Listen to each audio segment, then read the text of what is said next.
Hello students, today you people are going to appear for a GD round. In fact, this group discussion, whenever it happens, it helps the interviewer understand whether you are competent enough in doing certain activities which are related to your day-to-day work in a proper way or not. The list of activities would be related to how do you handle team, how do you handle pressure, how do you understand the roles and responsibilities of self as well as others, and are you able to collaborate with each one of them, bring them to a consensus or not. इसीलिए जब आप group discussions में कहीं पर भी participate करते हैं तो आपको अपना ही पॉइंट ऑफ व्यू नहीं, आपको दूसरों की बात को भी ध्यान से सुनना है. ध्यान से सुनने का मतलब ये नहीं होता कि सबके बातों को हाँ में हाँ मिलाते चले. अगर आपको लगता है किसी का दिया हुआ पॉइंट वैलिड नहीं है तो वहां पर आप उन बातों को काट भी सकते हैं, कह भी सकते हैं कि आपका दिया हुआ पॉइंट इनवैलिड है, लेकिन आपके पास तथ्य होना चाहिए, आपके पास उस फैक्ट को प्रूव करने के लिए एविडेंसेस भी होना चाहिए.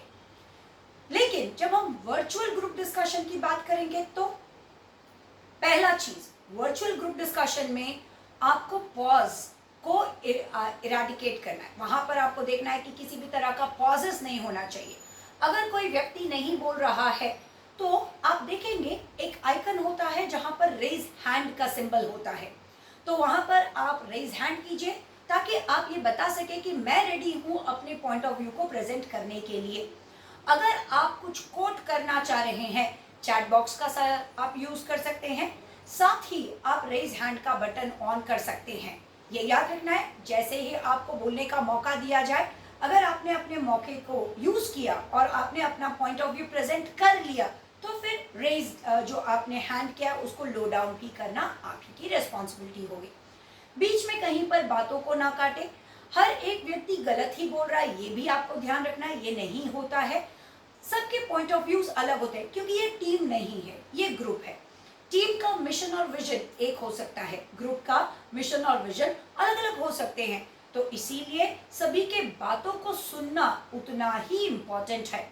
पॉइंट्स को नोट करने की आदत रखिए. जितना ज्यादा आप पॉइंट को नोट करेंगे, सर्च करते रहिए, रिसर्च करते रहिए. इससे क्या हो जाता है, आप अपने पॉइंट्स को बहुत कॉन्फिडेंस और कॉम्पिटेंसी के साथ प्रेजेंट कर सकते हैं. आज का जो ग्रुप डिस्कशन होगा, मैं चाहूंगी आप अपने लैपटॉप के साथ कनेक्ट करें, अपने मोबाइल को फ्री रखें ताकि आप अपने मोबाइल में ज्यादा से ज्यादा रिसर्च करते हुए फैक्ट्स को प्रेजेंट करें और लोगों को बता सके कि आप कितने कॉम्पिटेंट हैं. Wishing you all good luck. हाँ, एक और चीज, आई कॉन्टैक्ट, इसका ध्यान जरूर रखें, बॉडी लैंग्वेज का ध्यान जरूर रखें, फॉर्मल्स में रहे. All the best to each one of you.